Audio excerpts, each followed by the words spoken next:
I'd like to talk to you about naming, the technical terms that every trade and craft has. No matter whether you're a truck driver, quantum physicist, or basketball player, you have special words, special terms. And if we're going to study Islam, we need to use special words and special terms, but it is best if they're the right ones.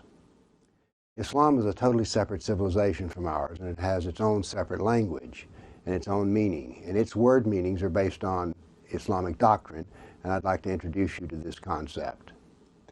Let's face this, right thoughts are very difficult to have without using the right words. Now, let's give an example of using right words and wrong words. There was an attack on September 11, 2001, the so-called 9/11 attack, and there was a commission report, the 9/11 commission report. There were 714 mentions of Islam in the original report. Today, no terrorism report ever mentions any words that deal with Islam, and this is not the way to do business. They've created names such as terrorism, violent extremism, moderate Islam, radical Islam, moderate Muslim, radical Muslim. These terms are all subjective and have no basis in the doctrine of Islam. We need an objective naming system. And there's only one way to do that, and that is to base Islamic terms on Islamic doctrine.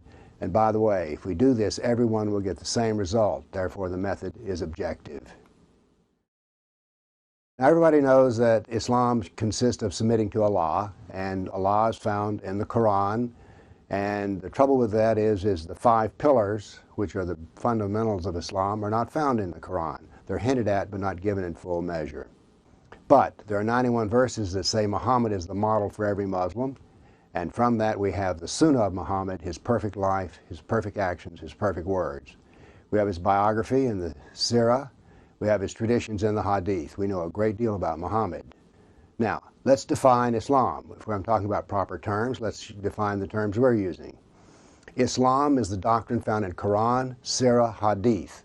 Now get this straight. Any idea that's in Quran, Sirah, Hadith is Islam. Here's equally important. If the idea is not in Quran, Sirah, Hadith, it is not Islam. And I don't care who tells you it is. I don't care if it's the professional engineer at work or wherever else you meet another Muslim. He does not have the ability to create Islam out of his own judgment. Only what Muhammad and Allah say count. So, if an expert agrees with Allah and Muhammad, the expert is right. But if the expert disagrees with Allah and Muhammad, the expert is wrong. So, what do we need with the expert? What we need are Allah and Muhammad, and we'll use them in this talk. We want to have fact-based reasoning. The facts of Islam are Quran and Muhammad, and so therefore everything we say and think should have the basis in that. Remember, we want to have the only 2 experts that count. All questions can be answered in Quran, Sirah, Hadith. This is objective reasoning, and we can achieve objective naming. Here's bad names or poor names: radical Islam, extreme Islam, moderate Islam. But it does hint at a problem. We have 2 different kinds of Islam here, and there's a lot of arguments over which one is the real Islam. But why are there 2 different types? Well, it has to do with, guess what, Quran, Sirah, Hadith. There are 2 Islams and 2 kinds of Muslims. That is because we have 2 Qurans and 2 Muhammads. Let's go over this briefly. The early Quran written in Mecca is fairly tolerant, and if it were all that we had, we wouldn't be here having this talk. Mecca, you have your religion and I have mine. Sounds fine. Then later in Medina we have, I shall cast terror into the hearts of the kafirs. Strike off their heads. Strike off the very tips of their fingers. Not so nice. And they're both in the Quran. But it's not only the contradiction in the Quran, there's a contradiction in Muhammad. He taught the religion of Islam for 13 years in Mecca and converted 150 Arabs. He was driven out of Mecca, went to Medina, where he became a politician and a jihadist, and when he died, every Arab was a Muslim.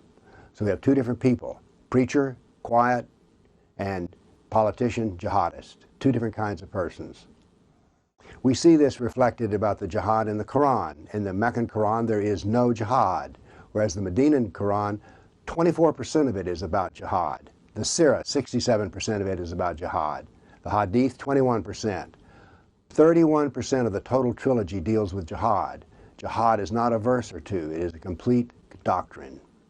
Then we come to the Jews. In Meccan Quran, there's very little Jew hatred, and indeed, the Jews are praised as the best of people. But in the Medinan Quran, there's a great deal of Jew hatred. In the Sirah, there's a great deal of Jew hatred. In the Hadith, there's a great deal of Jew hatred. The complete trilogy, Quran, Sirah, Hadith, has more Jew hatred than Mein Kampf. Think about that. And yet, it's not the whole story, because Mein Kampf does not praise the Jews, whereas the Meccan Quran does praise them. So we have a concept which I call dualism. Two different Islams, two different Qurans, two different Muhammads. And so therefore you get into this extreme and radical and moderate. Now let's deal with something else. I'm not interested in discussing religion.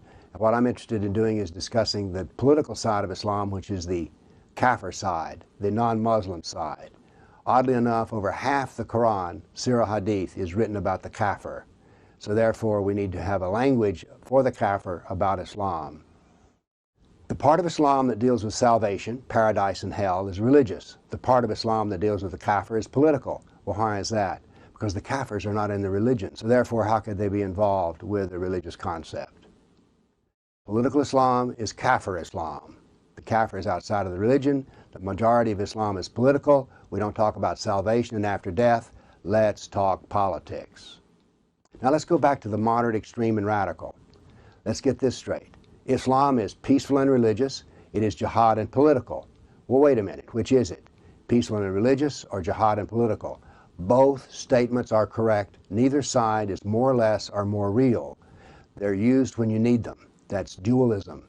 Islam is Islam, and it includes both Mecca and Medina. So there is no moderate, extreme, or radical. There is simply Islam. Now you'll discover that in almost any view that we want to take in Islam, there will be two points of view. Take your pick, they're both true. When I deal with people who want to argue with me about Islam and they bring up some good things, I never debate with them on those, I never deny them, I never resist them. I say, but let's have the rest of the story. The measure of any Muslim is Islam. So therefore, when we talk about a good Muslim or a nice Muslim, we have to say, well, what Islam does he follow? Well, here's the deal. The good Muslim follows the Sunnah and Quran that is in Mecca. So therefore, a good Muslim, a nice Muslim, is simply one that follows the Quran of Mecca and does not practice the Quran of Medina. Now, Osama bin Laden, as an example, was a good Muslim because he practiced all of the Quran. The moderate Muslim.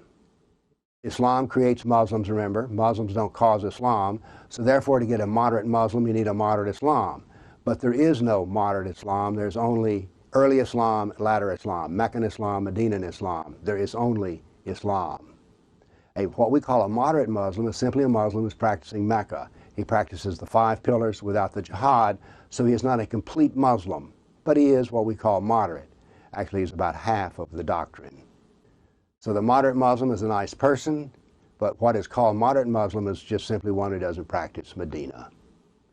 A jihadist or an extremist Muslim is simply a Medinan Muslim, someone who practices the Quran of Medina and acts like Muhammad did in Medina, which was as a jihadist and a warlord.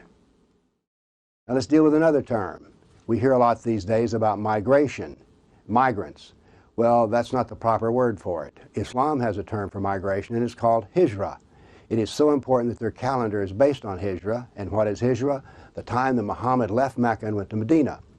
Now think about that. That's a little odd, isn't it? Because you would think that the beginning of the Islamic calendar would begin with the birth of Muhammad or the birth, or at the time of the first revelation of the Quran. But nope, it's based on moving to Medina. Why?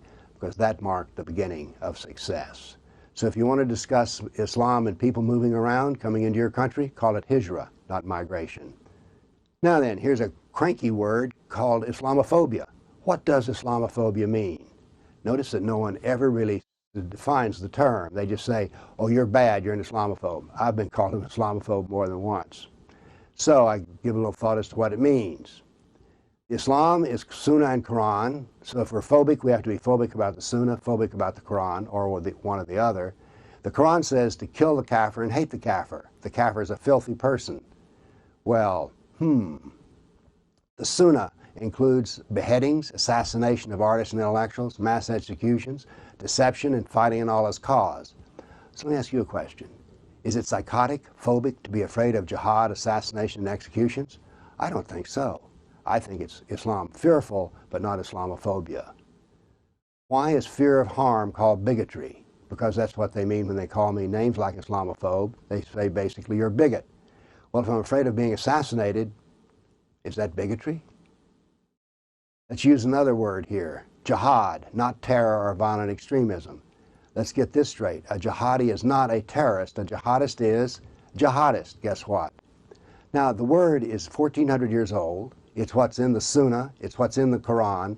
So why do we want to avoid using it? It's not an insult. Jihadists call themselves jihadists. Now, let's cover this real quickly. There are 4 kinds of jihad. Jihad of the sword, which is the only one that gets written up in the papers. There is jihad of pen and speech, jihad of money, and jihad of inner struggle.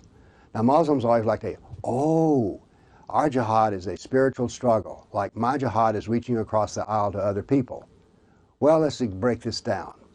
21% of Bukhari's hadith are about jihad.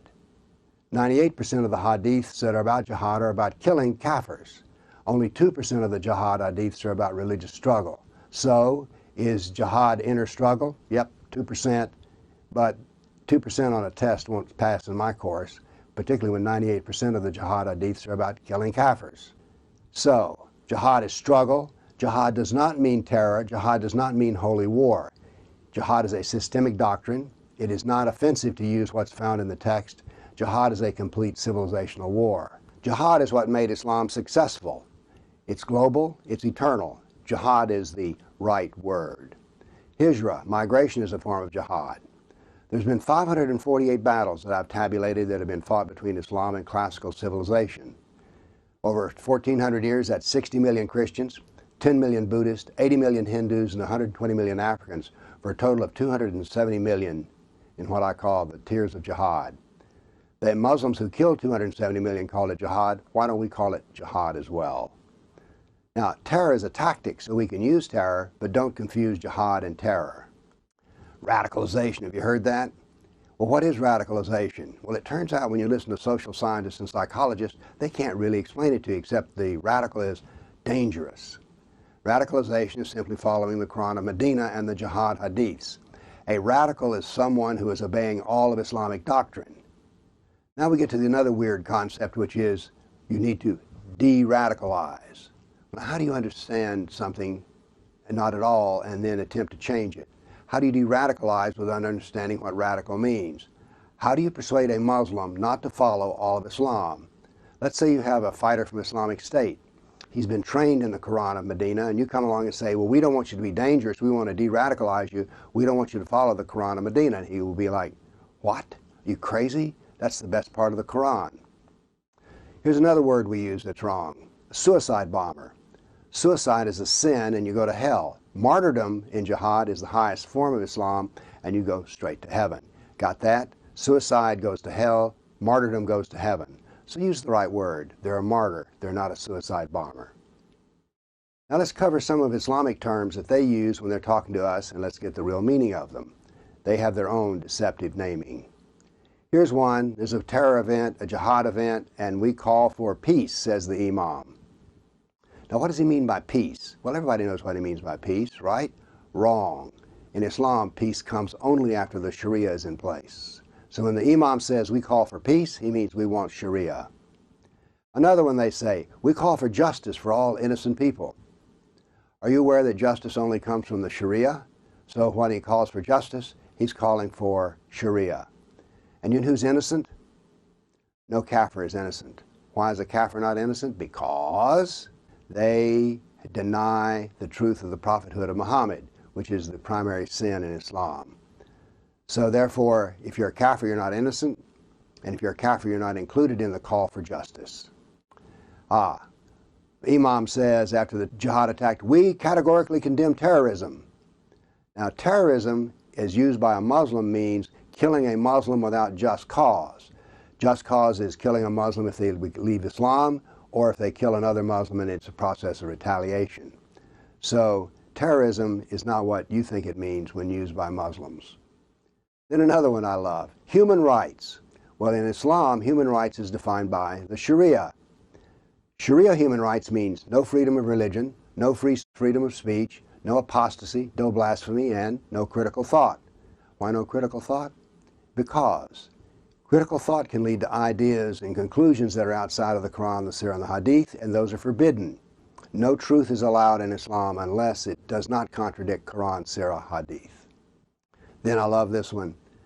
Sharia human rights. Islam was the first to give women their rights. Yes, Islam gives women their rights, the right to be married as a child, the right to be inbred, the wife to have your husband beat you, the right to have your clitoris removed, and the right to be part of a polygamous relation, that is, to be part of a harem.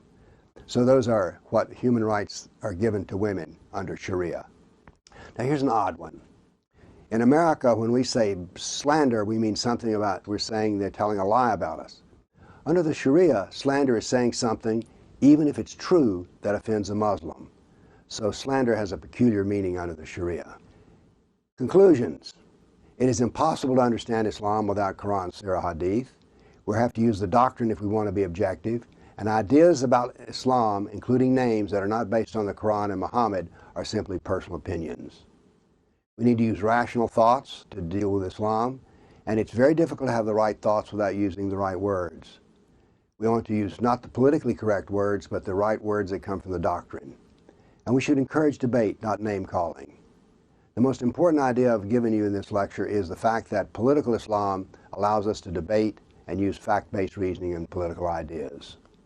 If you find this talk interesting, go to my website, www.politicalislam.com, and sign up for my newsletters. Thank you.